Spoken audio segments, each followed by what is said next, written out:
Hey guys, welcome to or welcome back to my channel. If you're new here, my name is Angelisa and on this channel we talk about, read, and obsess over books together. And today I'm going to be doing my December wrap-up and January TBR in one video. I decided it'd be easier to do that since I didn't read that many books in December. So rather than just talk about the 6 books in a really short video, I thought I would just talk about them really quick and then tell you guys my January TBR. But as always, we are going to start off with storygraph statistics. So this month I read 6 books for a total of 3,087 pages. I didn't read as many as I wanted to. I thought I was going to have a lot of downtime to read, but things just got really busy. And life just, as always, kind of surprises you. So I ended up reading 6 books, but it was a pretty good reading month still. A lot of them were like finishing books that I started in a different month before the year ends. But anyway, the moods for these books, most of them are adventurous, followed by emotional, and then they were tense, mysterious, lighthearted, informative, and funny. In terms of genres, I read 4 fantasies this month. I'm kind of happy about that. I love reading fantasy now.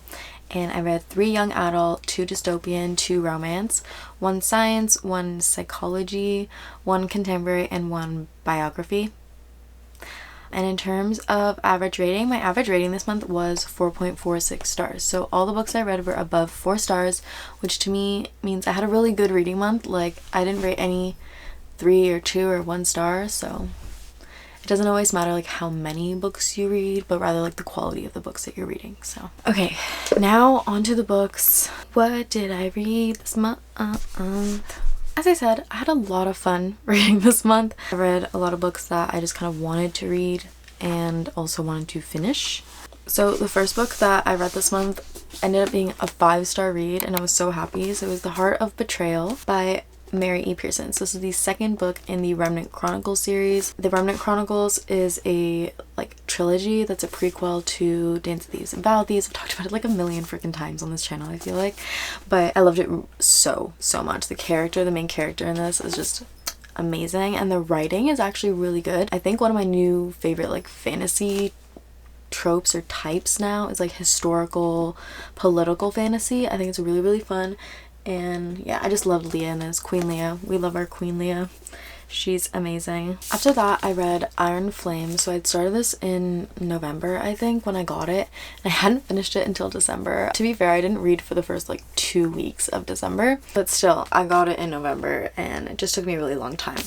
It is a thick boy. It's the second book to the 4th wing. I think it's called the Empyrean series or something like that. And I ended up rating this 4.25 stars. I really did enjoy it, but it was really slow at some points and so much information, information overload. And I don't know if I'm just dumb or it takes me a bit to remember things, but I had to well, especially because I took time between reading a bunch of times, I had to look up synopses a little bit to explain things because I feel like I missed stuff. But either way, this thing is so heavy. I'm literally in pain holding this. Either way, it's still a really good book. I'm excited for the next one, but we don't know when we're getting it, so I'm kind of perplexed about that. But I would recommend this book series to anybody who likes fantasy. It's easy to understand. It's just so much information is being dumped on you that it's kind of hard to remember all of it. So yeah. After that, I wanted to finish Caraval, which I'd also started in November or something like that. And I actually really did like this book. I don't know why it took me so long to read it. I ended up rating it 4 stars. And Caraval is, again, a prequel series, or not a prequel series, it's a series that prequels another series by this author, Stephanie Garber. She wrote Once Upon a Broken Heart and that whole trilogy / series. And this takes place before it and in the same world, so I wanted to read this trilogy before I read Once Upon a Broken Heart. So I had planned to read all 3 of them back to back and do a little reading vlog, but I feel like I just can't. I don't have the attention span for that. So instead I ended up finishing this in a video where I was finishing books before the year ends, and I really freaking loved it. I thought it was so good, and like I said, I rated 4 stars, and the ending kind of took me by surprise. I was kind of disappointed by how the ending was, just because it's not my favorite fantasy / mystery trope, but I still really liked this and I would recommend actually reading this I'm excited to see when Jax, the main character in Once Upon a Broken Heart, shows up. Going back to the Remnant Chronicles, I ended up reading the third book, also The Beauty of Darkness. I read this in the reading vlog along with Caraval for like finishing books before the year ends. I hadn't started this, but I felt like it was part of a series, and because the books all take place like back to back to back, like there's no gap between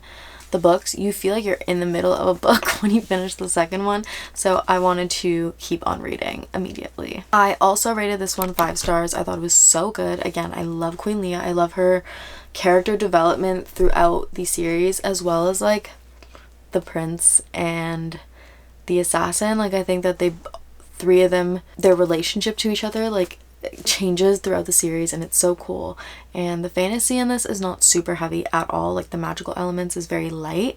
It's more focused on like her duties and his duties and all that stuff, and like political stuff and military and stuff like that, but there is fantasy and like magic elements in this. Anyway, I love this series so much. My fiance ended up getting me the different covers just to show you like an example. I talked about them in my December book haul, but look at like the difference between these two. Like I don't even know if I want to keep both, like but like the difference is just so pretty. They're so pretty. I feel like these are gonna come out in Canada and I'm just a dummy and I have like a different size, but it's fine. I really don't care. Anyway, that's The Beauty of Darkness, and I'm gonna stop talking about it because I'm obsessed with this series. Next is another book that I had started earlier in the year, October, September, I don't even remember, but it's Hidden Valley Road by Robert Kolker. So I ended up rating this at 4.5 stars. I really did like it. I took a pause for a bit because I wanted to actually give it attention and like make notes and highlight, which I did end up doing.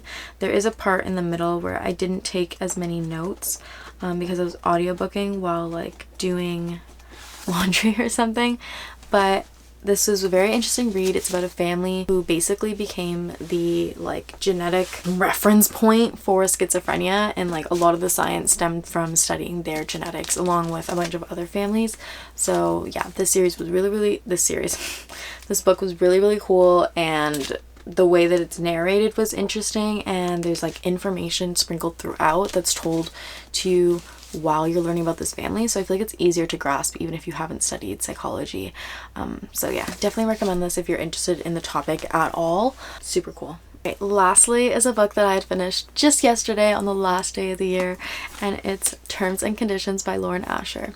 So I ended up rating this one 4 stars. Now you're like, you look so excited, why'd you do that? So I loved this book, I really did. I love both of these characters.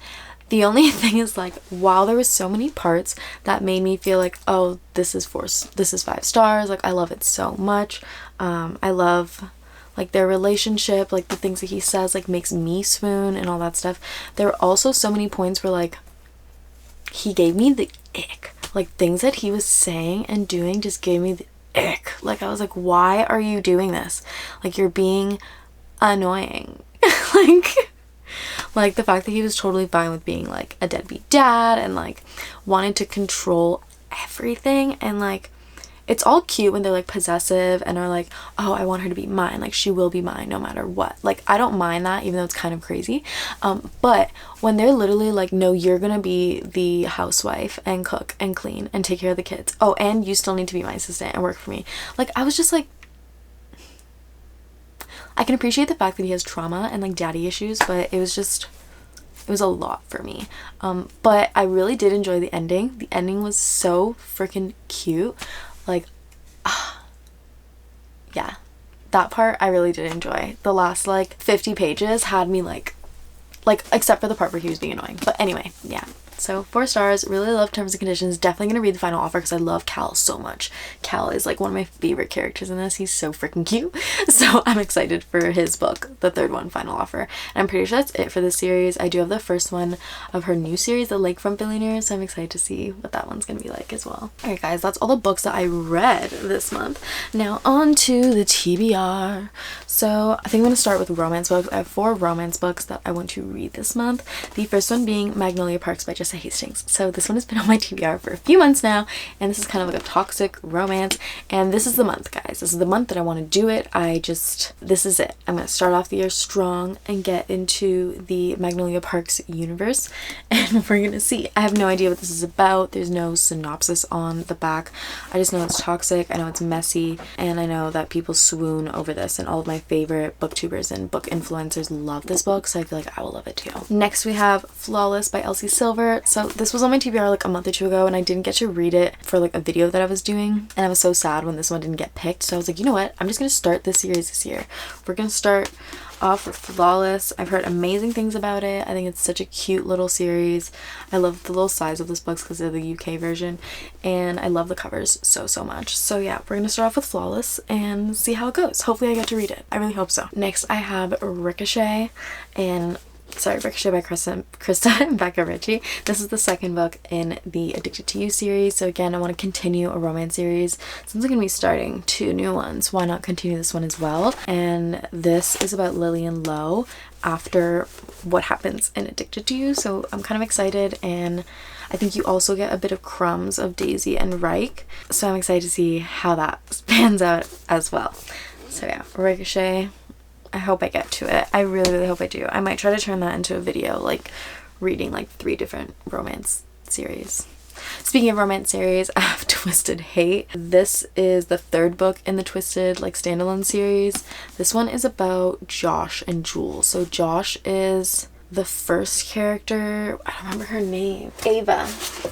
Josh is Ava's brother, and Jules is one of her best friends, and I just remember Jules being like super like promiscuous and like sexy and hot and just like not giving a f, and Josh being like very possessive and like protective over Ava. So I wonder how he's gonna be with Jules. But yeah, really excited for this. I loved the first 2. I think I rated the first one like 4.5 stars and the second one 5 stars. Like they're both really good, and I have a feeling that I'm gonna love this one too. I think this is a lot of people's favorites.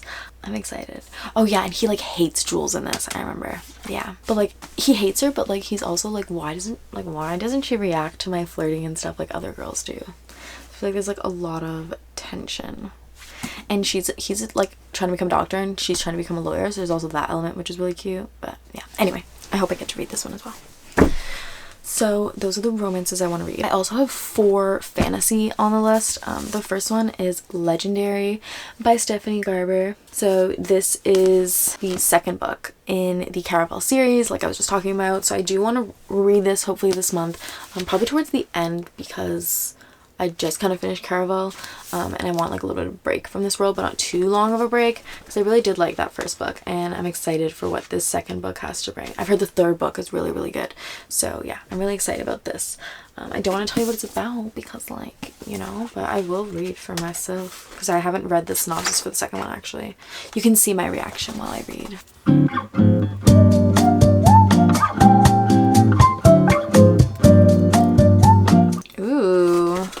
I think this might be in like, it's always been in like 3rd person point of view, but mostly focusing, the first one's mostly focusing on I think Scarlet's point of view, because what's his name would call her Crimson, which is like another word for like Scarlet Red. But I think this one's in Donatella's point of view, so that'll be interesting. I'm excited for that. Next we have Queen of Shadows by Sarah J Maas. I know what you're thinking. You're like, Angela, you haven't read Air of Fire. What do you mean? I mean, maybe you're not thinking that, because who's keeping track of my reading that much? Probably nobody. But I'm in the middle of Air of Fire right now. So I'm like, I'm gonna put Queen of Shadow on my January TBR. I'm not gonna read the synopsis because I haven't finished Air of Fire, but I love this series so much. I love it so much. And looking at the cover, like she looks like she's slaying. Like, I know that some people don't really like these covers and they prefer the new ones, but I really enjoy these ones. Like, she just slays, and you can see like the progression on the covers to her just being like an absolute legend. But anyway, I do want to get to Queen of Shadow, hopefully. Also on that list is Harry Potter. I'm gonna do it. I'm gonna like pick it up like in 2 days for sure. I want to get through this. I want to start the series. I'm gonna maybe do I want to finish it like by the end of February. Okay, that's super ambitious. Like, and just what are you saying? Maybe, I don't know, maybe March, I don't know, hopefully by the end of February, and do like a whole video like reading vlog Let me know down below if you'd want it to be spoilers and non-spoilers. I'm thinking it has to be spoilers because of like, and most people have read it, but I don't know. Anyway, so I do want to get to Harry Potter. I think the covers are so cute, and I have watched the first 2 movies, so I'm excited to see how the book differs because I just watched them recently, and also like how much more detail might be in the books. Like I'm just excited. I've heard that the book world, like the writing of the fantasy, is so cool. So yeah. Finally, for fantasies, I have Powerless by Lauren Roberts. This was on my end of year GBR. I wanted to read it before the end of the year, but I didn't get to it, so I'm hoping that I will in January. I've heard so many good things about this, and I just really want to, I don't know, I just want to get into this world and read it. The font in this is super tiny, oh my gosh. Oh, and it's a lot of pages. Well, it's not that many, but with the font being so small, it feels like it's a lot. But anyway, Powerless, the cover is so pretty. Every time I put it in a TBR, I have to show the cover. It's so pretty. And this is the one that's like about the ordinaries and the psychics, and the guy who like kills the ordinaries is like the love interest, and she's an ordinary. And yeah, it's very like Hunger Games slash, yeah, I guess Hunger Games kind of. Sure. I'm really proud of this author. The fact that she got to get published like this to me is like amazing. So finally, I have 2 mystery slash thrillers that I really want to read this month. The first one is None of This Is True by Lisa Jewell. So I didn't get to read this as part of a reading vlog that I was doing last month or the month before, in November maybe. So I'm hoping that I'll get to read this in January. It sounds super cool. It's about this girl who's like doing a podcast, and I think like this girl that she invites to be on the podcast and like talk about her life ends up being a little bit like very sinister and like weird, and the girl who's like listening to her is trying to figure out if anything that she's saying is true. Like I think that's the idea behind it. So yeah, I'm excited for this one. I love podcasts, and I think this would be really cool. And the last one I have is The Last Time I Lied by Riley Sager. So I love Riley Sager's writing. I've read a few of his books now, and I really like them. This one is in the same era as like Survive the Night, and like I don't know, when I look at his covers, like I just feel like they have eras. like I don't know, one of us is left, or the only one left, and The House Across the Lake have both been published like in these big covers, whereas all of these come in like the small covers. But anyway, this one says, 2 truths and a lie. Vivian, Natalie, Allison, Emma played it all the time at Camp Nightingale, but the games ended the night Emma sleepily watched the others sneak out of the cabin into the darkness. The last she or anyone saw them was Vivian closing the cabin door, hushing Emma with a finger pressed to her lips. Ooh, that's giving me like Pretty Little Liars vibes. Now rising star in the New York art scene, Emma turns her past into painting. Massive canvases filled with dark gnarled branches that cover ghostly shapes and white dresses. When the paintings catch the attention of the wealthy owner of Camp Nightingale, Francesca implores Emma to return to the newly reopened camp as an art instructor. Wouldn't she like to put the past to rest? Familiar faces and the same dark lake haunt Nightingale, where Emma is even assigned to the same cabin she slept in 15 years ago. But not everything is the same. The only security cameras pointed directly at Emma's door, and long-hidden cryptic clues that Vivian left behind begin to surface. Soon, Emma finds herself sorting through lies from the past, while facing mysterious threats in the present. And the closer she gets to the truth about Camp Nightingale, the more she realizes that closure could come at a deadly price. This totally sounds like a very like interesting like summer camp Pretty Little Liars episode. Like, that sounds so cool. Anyway guys, that's all the books that I want to read in January, and that's basically my like December wrap up slash January TBR. I hope you enjoyed this video. Comment down below what you're planning to read in January and what you read in December if you like. And yeah, as always, thank you guys so much for your support. I love you guys so much. And don't forget to like and subscribe. And I hope to see you in the next video. Bye.